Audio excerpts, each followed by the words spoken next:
All right, good evening, everybody. My name is Grant Strobel. I'm the chairman of Young Americans for Freedom here at the University of Michigan. First, I would like to thank Mr. Jonah Goldberg for joining us tonight to discuss his books, Liberal Fascism and Tyranny of Cliches. I'd also thank U of M alum, Mr. Frank Transow, for generously sponsoring this event, along with Young Americans Foundation for their support, and all of the Yaffers here at U of M and all of their hard work that was put into make this event a success. I also encourage all of you to join Young Americans for Freedom here at the university.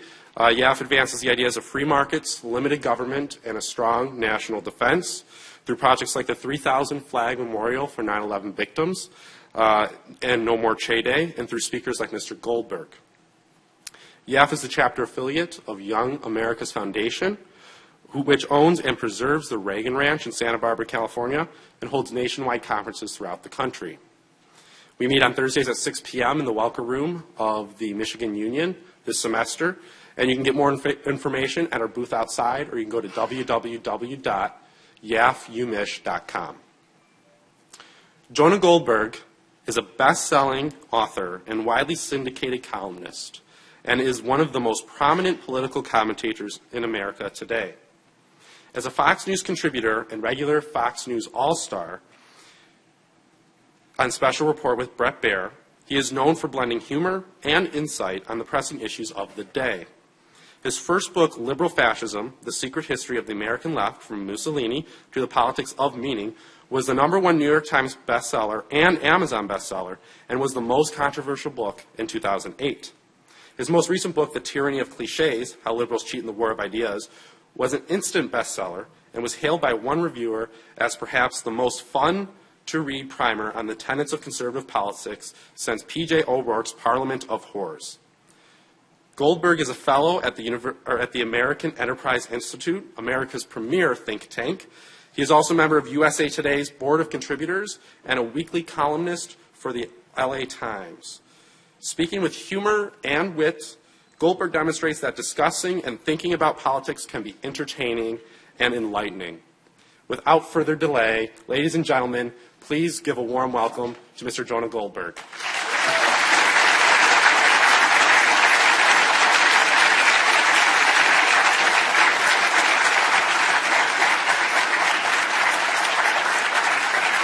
So, first of all, while I want to share my thanks for all the people who made this event possible, when Grant says who made this event a success, he's putting the cart before the horse, because I could completely butter it up here and it won't be a success. So let's just not count our chickens before they're hatched. I should also say, in terms of the introduction, and anyone who's seen me speak before knows that this is a fact, I pretty much at every speech point this out, because if I don't, no one else will, and it's such a point of personal pride. When the LA Times picked me up as a columnist, Barbara Streisand publicly canceled her subscription in protest. And I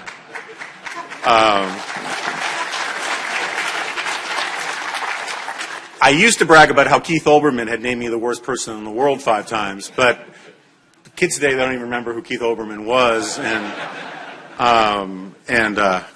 Now, I always used to say that I was such a pain in his butt because I was the fastest route to his brain.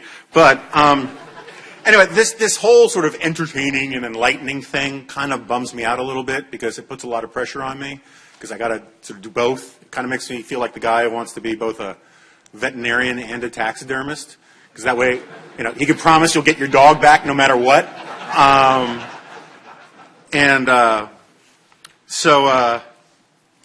Ostensibly, I'm here to talk about Liberal Fascism, the book, not the phenomenon, although you can find lots of that around here if you look. But let me briefly sort of get into it by talking a little bit about Tyranny of Cliches, which was my more recent book, and really, in all honesty, an absolutely terrible title. First of all, it sounds like it's like a Strunken Wagnall's style guide on steroids, and that's not what it was. And second of all, much to my dismay, I discovered during the book tour that roughly 20% of America's mostly right-wing talk radio show hosts don't know how to pronounce the word cliché. And it is terribly embarrassing when you're introduced as Jonah Goldberg, the author of The Tyranny of Cliches. Because, like, do I correct him or do I just let it go? And it's a lot of stress. So, anyway, the basic argument of the Tyranny of Cliches was that there are all sorts of ideas, phrases, slogans, euphemisms that sort of serve as substitutes for arguments, sort of Trojan horses that steal ground unearned by argument. And they're sort of like, mental shortcuts. George Orwell, I think we are all safe in assuming, better writer than me, and certainly better at titles, he wrote about this as early as 1946 in Politics in the English Language. He said that there are these things, these dead metaphors, these euphemisms, they come to us like prefabricated hen houses, and they tend to do our thinking for us. And I'm sorry, I'm drinking a lot of water. I smoked an enormous amount of pot before I got here, and I just get this dry mouth, and it's, anyway. And so what I do is I sort of go through the book. I make a very serious argument in the beginning about the role of ideology and how ideology is not what people understand it to be. I do this big searing indictment of American pragmatism, the philosophy, not like the MacGyver, how to use chewing gum to defuse a nuclear bomb kind of pragmatism. And then I make this case that liberalism basically has this advantage in public debates because it denies it has an ideology. Conservatives and libertarians, they admit they have an ideology. We admit what our principles are. We have a checklist of principles that we apply to reality. We say we are in favor of individual liberty. We're in favor of free markets. We're in favor of free speech and all these sorts of things, and we put it out there. And the advantage that liberalism has is that they enshroud themselves in the language of practicality. They say, we just want to do what works. We want to just do what's right.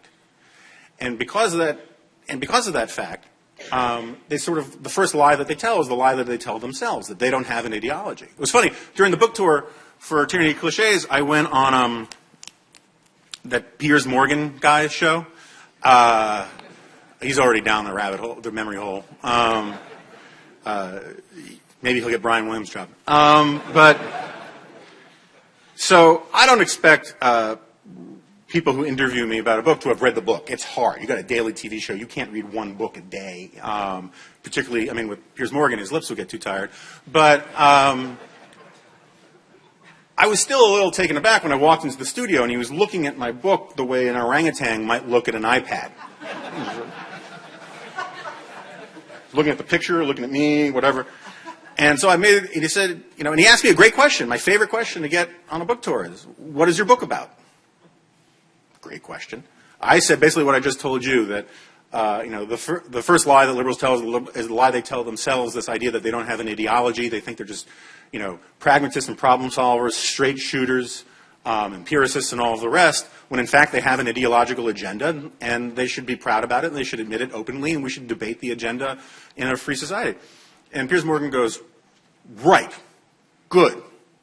So, how can you possibly defend Mitt Romney's helicopter ad, this stupid ad that he put out? And he then proceeded to do something that I thought was fascinating on the book tour, is he proceeded to confirm the thesis of my book by providing an example of my argument. And he would say, over and over again, he would say, look, I'm just a straight shooter. I don't have an ideological agenda here. You're the conservative coming in, and blah, blah, blah. And the simple fact, he has an ideological agenda. And there's nothing wrong with having an ideological agenda. The only thing that's wrong is not admitting it, first of all, to yourself. And so anyway, then I go in the book, I go through all these different cliches that tend to do our thinking for us, and I'm not going to get into all of them, but things like, one of my favorites is violence never solves anything, which is absolutely ridiculous. You have to be sort of too stupid to be a spell checker at an M&M factory not to think that violence solves some things. Violence is very useful in some specific situations. They're called violent situations. If violence didn't solve anything, police wouldn't carry guns. Right? They would see someone getting raped, they'd see a liquor store getting robbed, they'd grab their gun to put an end to it, and then they would look at their gun and go, damn, that's useless, and throw it away, because violence can't solve anything, right? But it's not just a logic chopping point, it's a more serious point in that for those old enough to remember, in the lead up to like the Iraq War, the Afghanistan War, you heard from lots of sincere people who would say over and over again, violence never solves anything. They didn't say it to Saddam Hussein when he was putting people in wood chippers. They didn't say it to Al-Qaeda. They only said it to people who wanted to respond to the violence, that violence doesn't solve anything. We get this idea largely from Gandhi. And look, Gandhi had a lot of great things going for him. He was an impressive, weird cat. But the reason why his philosophy of nonviolence worked is because he had deployed it on the British.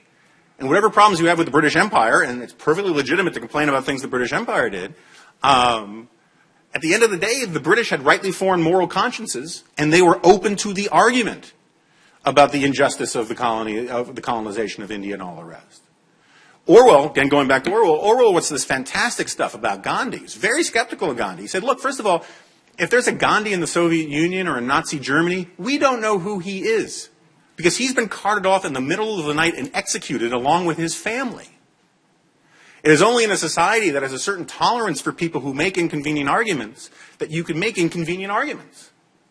And yet, at the same time, people forget Gandhi didn't say to Nazi Germany, hey man, don't do that, violence doesn't solve anything. He said it to the British. His advice to the British was, surrender your homes, surrender your beautiful island, but keep your principles. His advice to the Jews of Nazi Germany was to commit mass suicide. Last name Goldberg. I don't think this is the most efficacious public policy proposal. When he was asked about it after the war in an interview, he said, hey, look, they died anyway. At least they would have died on principle.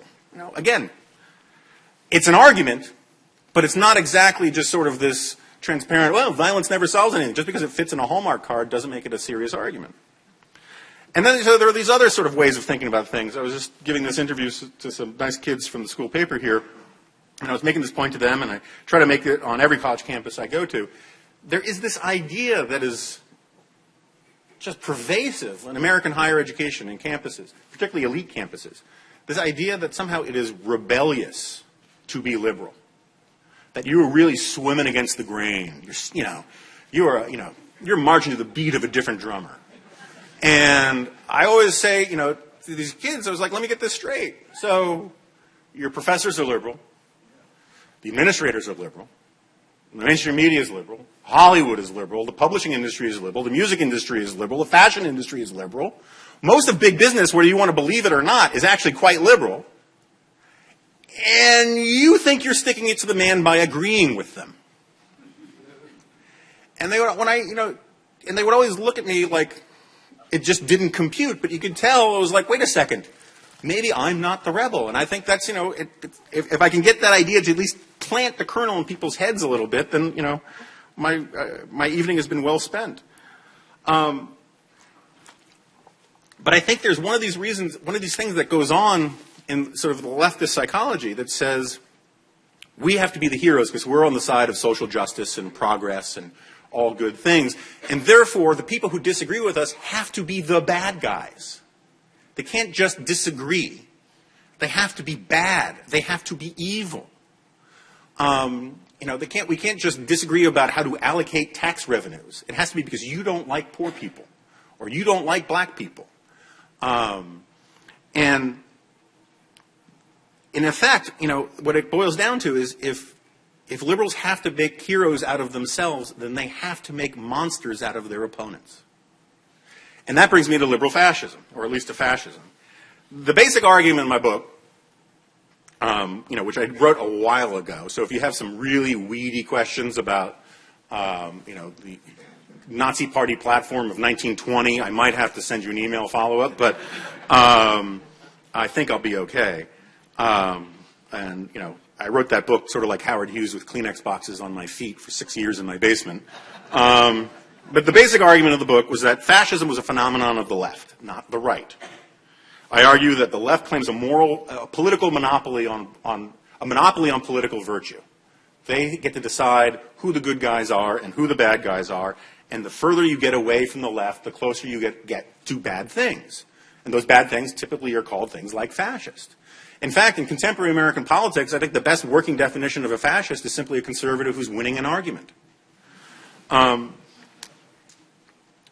it's important to point out, this is This is completely contrary to what they've been teaching on college campuses, what they've been teaching in Hollywood for about 70 years. And so I think it's incumbent upon me to make an actual argument about it, and I will. But first, it's important to emphasize it's not new. This has been going on for decades. Orwell, again, in Politics in the English Language, he says fascism, and this is 1946 he's writing this, he says fascism has simply come to mean anything not desirable. Right? People just use it as a scare word, as a cudgel to beat up their opponents. I remember during the Florida recount when a bunch of essentially my kinsmen in Miami Beach couldn't figure out the butterfly ballot voting for, and ended up voting for Pat Buchanan and Ralph Nader by accident instead of Al Gore. Jesse Jackson, who loves to talk about how everything he disagrees with is fascist, came out and very somberly and soulfully said how deeply pained he was to see survivors of the Holocaust being victimized all over again. That same year, Bill Clinton called the Texas GOP platform a fascist tract. When I first came to Washington, first put part of this, the kernel of this idea in my head, was during the Contract with America, which basically came out when most of the college students here were in nursery school. And it was this sort of sweeping, very wonky set of reforms that Newt Gingrich brought in about how to make Congress work better. And I remember Major Owens, who was a major member of the, no pun intended, who was a member of the Congressional Black Caucus. He was outraged when Newt Gingrich invited the Congressional Black Caucus to a bipartisan cocktail party. And he responded, and this is a direct quote, "These are people who are practicing genocide with a smile. They're worse than Hitler. We're going to have cocktail party genocide." I've given this speech many times. I still don't know what that means. I remember Charlie Rangel, he had this great line. He said of the Contract with America, Hitler wasn't even talking about doing things like this. Which is true. Hitler wasn't talking about zero-based budgeting or term-limiting committee chairs or any other stuff and, getting rid of the congressional frank in the House post office. I mean, if only Hitler had done those things, we could have gotten the Allies to rally around fighting him sooner, right? Daniel Shore, who only some of the older people in the room probably remember, because he spent most of his last 20 years on Earth as a commentator on NPR, but for a time he was the most important foreign correspondent in America. He was a correspondent for the CBS Evening News. And he went on national television and said that Barry Goldwater's post-nomination vacation in Europe, where he was actually visiting family, was really a clandestine effort to meet up with neo-Nazi elements in, quote, Hitler's stomping ground so that they could coordinate the fall campaign. Goldwater actually sued CBS News and won over that because it was just, everything about it was a lie. My favorite example actually comes from Hollywood. There are lots of examples in Hollywood. My favorite one comes from Hollywood was when they made the Tom Clancy book, Sum of All Fears, into a movie. Right? So in the book, Tom Clancy had this wacky, crazy idea that a bunch of Islamic fundamentalist terrorists wanted to blow up Americans. Where they get this stuff, I have no idea. And so when Hollywood got its hands on this material, they figured we gotta update this. This just won't fly. And so they changed it so that the real villain weren't Al-Qaeda-like terrorists. It was a secret cabal of Nazis trying to bring about the Fourth Reich. They all were like Dick Cheney CEO types, right? And they all had these watches with swastikas on the back that would flash each other like the high sign. This made sense to Hollywood because the existential enemy always has to be the fascist right, which they are so terrified of.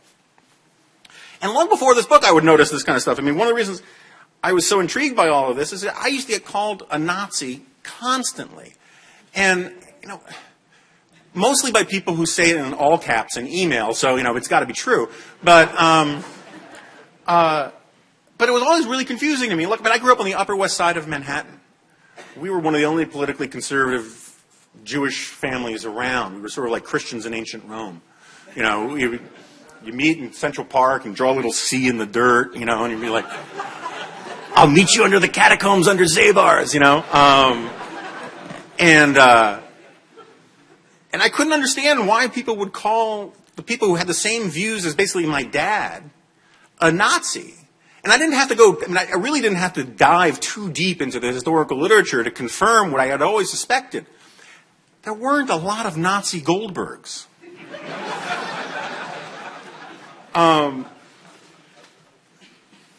So anyway, where to begin? So we get this idea that fascism is right-wing from a lot of different places. I'm not going to concentrate on all of them, but if you've got a question about it at the end, I want to get time for the Q&A where we can talk about the 2016 elections and, you know, Breaking Bad and Battlestar Galactica, whatever you want to talk about. But one of the places we get it is from this deep-seated mythology that fascism and communism are opposites. And this was propagated for decades, and it remains sort of hanging over like background radiation in a lot of the academic literature. So let me sort of start there by first of all defining my terms, something that my critics can't stand about me. Okay, in the Anglo-American tradition, which is still the relevant tradition that I'm talking about, when we call things conservative or right-wing, right? If we call something right-wing, we mean one of two or both things. Right? We need either or both and of one. Pillar one is libertarianism, classical liberalism, limited government, free minds, free markets, property rights, the sovereignty of the individual, the Lockean revolution, however you want to call it, right? Reason magazine type stuff, Cato Institute type stuff. The individual is king, right? That the stuff we get out of the Scottish Enlightenment. The other thing that we mean by right-wingness is social conservatism. Traditionalism, family values, that whole cohort of things, right? The 700 Club. Now, I come from a magazine called National Review where we subscribe to something called fusionism, where we try to marry the two of these things, where we say that you cannot live in a virtuous society unless it's a free society, because virtue not freely chosen is not virtuous. If I compel you to commit virtue, you don't get any credit for it, and I don't get any credit for it because I'm compelling you to do it. There's some problems with this when you get into child rearing, but that's for the seminar. We'll discuss that later. I compel my child to do all sorts of virtuous things.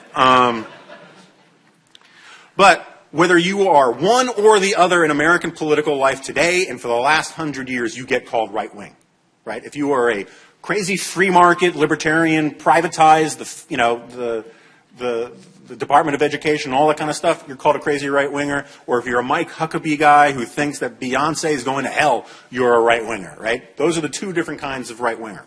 And I'm open to correction on this. I've yet to hear one that's plausible. Here's the thing. The Nazis hated both of them. Passionately. And this is sort of the meat of it. I go on a lot of college campuses. And I would hear these kids, this was long before I worked on the book, and they would tell me, because I supported tax cuts, right, that I was a Nazi or a fascist. And I would get so sick of it, every now and then I would ask one of these kids, I would say, hey, look, can you explain something to me? Except for the murder, bigotry, genocide, and war, what is it exactly about Nazism you don't like? And they would look at me the same way my old basset hound would look at me when I tried to feed it a grape.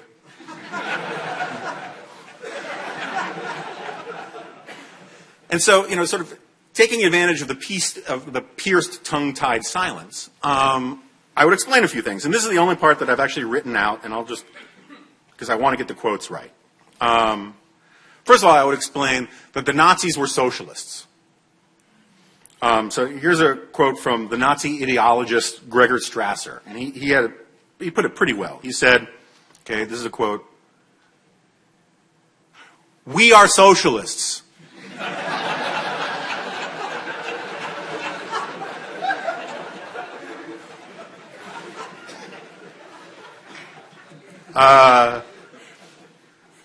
He went on to say, "We are enemies, deadly enemies of today's capitalist economic system with its exploitation of the economically weak, its unfair wage system, its immoral way of judging the worth of human beings in terms of their wealth and their money." The first speech that attracts Adolf Hitler to the Nazi Party was titled, "How and by what means shall capitalism be destroyed?" The Nazi Party platform, co-written by Adolf Hitler in 1920, demanded guaranteed jobs, the abolition of incomes unearned by work. What that means is basically getting rid of all the high finance people who live off trust funds and all the rest. The nationalization of all large corporations and trusts, profit sharing in all major industries, expanded old age insurance, a government takeover of big department stores, the prohibition of child labor, and countless other progressive reforms. Okay, not really libertarian. Just putting it out there, we'll discuss, okay? Then I'll explain that the Nazis, all in the name of progress, sought to purge the authority of the church and tradition from society and to replace them with the supremacy of the state and the dictates of a political correctness and a fundamentally pagan faith. In Mein Kampf, Hitler denounces Christianity as, quote, a spiritual terror that had smashed the pagan altars of the much freer ancient world. Anticipating some of the arguments that Gloria Steinem and other goddess feminists used to make, Heinrich Himmler denounced the medieval witch hunts as a genocide run by the Catholic Church. Quote, the witch hunting cost the German people hundreds of thousands of mothers and women cruelly tortured and executed. It's not true, but they believed it. When some Protestant bishops visited the Fuhrer to register their complaints about his efforts to purge Germany of traditional Christianity, Hitler's rage got the better of him. He said, quote, Christianity will disappear from Germany just as it is done in Russia. The German race has existed without Christianity for thousands of years and will continue long after Christianity has disappeared. It's not exactly the kind of stuff you hear from Pat Roberts.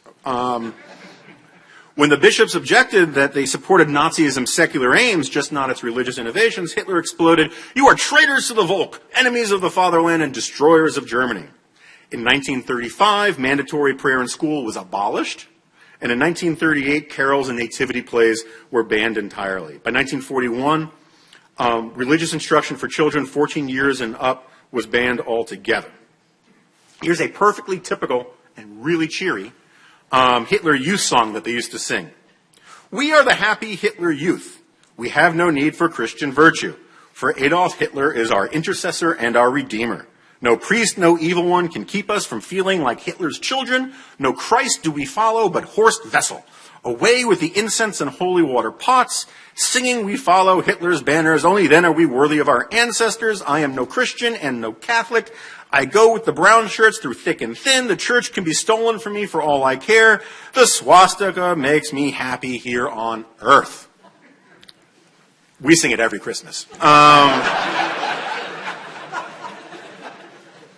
The Nazis partly grew out of and co-opted the first green, youth, and health movements in the West. The Nazi war on smoking would make Michael Bloomberg's heart leap. The Nazis led the world in researching organic and alternative medicines. The concentration camp Dachau had the largest alternative and organic medicine research lab in the world. Nazis rejected open scientific inquiry in favor of research dictated by relativistic, holistic imperatives, and was tainted with a mysticism that exalted the natural order above reason. A lot of the sort of buzzwords that at least used to teach me in my postmodern philosophy classes, like logocentrism and deconstructionism, were actually coined by Nazi philosophers. Heinrich Himmler was an animal rights activist and proponent of natural healing. Hitler and his advisors endlessly discussed the need to move the entire nation to vegetarianism as a response to the unhealthiness promoted by capitalism. And the latest research confirms that the Nazis were not pro-life. Now, I could do this all day with Mussolini too, okay? I'm not going to do it all day with Mussolini too, but Mussolini was a socialist. Mussolini earned the title Il Duce as the head of the Socialist Party in Italy. He was the editor of the leading socialist newspaper in Italy. The name Benito isn't even Italian, it is Spanish because he's named after Benito Juarez by his communist father who used to read him Das Kapital as a bedtime story. Mussolini hated organized religion. He used to, in his philosophy classes, stand up and dare God to strike him dead with a lightning bolt. In short, not libertarians, not social conservatives, something else. So where do we get this idea that fascism is the opposite of communism? Well, first of all, there's a logical problem. Fascism and communism can't really be opposite, right? You hear this argument all the time, well, I'm not an extremist. Besides, we know that, at the political extremes, both the right and the left meet. And you see these people draw a circle on the board, and And they always put themselves on the opposite end of the circle, right? It is always still the liberal infatuation with only a monopoly on political virtue. It's always my enemies are on the other side. And so they'll draw a little circle and they'll put themselves here and then they'll put fascism and communism down here. Here's the problem with that. As a matter of logic, extreme opposites don't meet. We don't say things are so hot they are cold. We don't say things are so tall they are short. The only contradiction to this assertion that I have ever come up with is that we do say bulldog puppies are so ugly they are cute. The reality is that both communism and fascism were both, as the intellectual historian Richard Pipes from Harvard University put it, both Bolshevism and fascism were both heresies of socialism. They are both different interpretations of socialism, which the intellectuals who supported them, the political leaders who supported them, would admit and said so time and time again.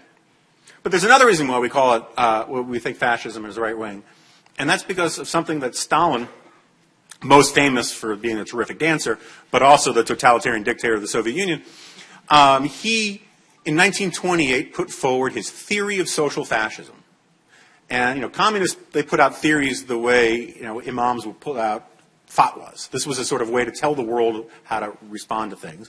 And basically, the theory of social fascism said that any socialist or progressive organization anywhere in the world that is not loyal to Moscow and the Communist Party henceforth cannot be called socialist, it must be called fascist. And so overnight, according to the American Communist Party in the United States, FDR was declared a fascist. Norman Thomas, the head of the American Socialist Party, was declared a fascist. Thomas Dewey, a guy I do not like, but was not a fascist, was declared a fascist. Over and over again, basically, it was used as a word for heretic. It meant disloyal to the faith. It had no major ideological content to it. It was a way of saying, shut up, and to anathematize people, to demonize people who had broken with the party line.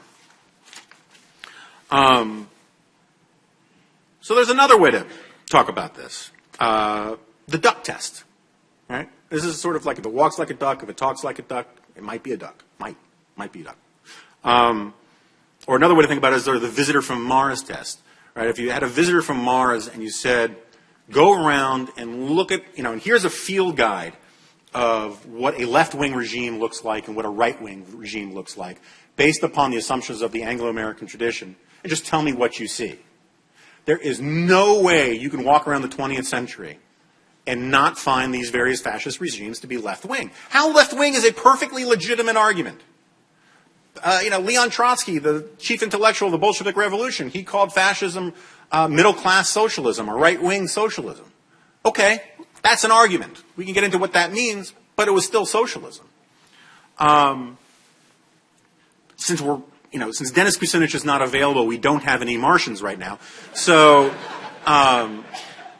we can take the testimony from progressives and liberals who lived at the time.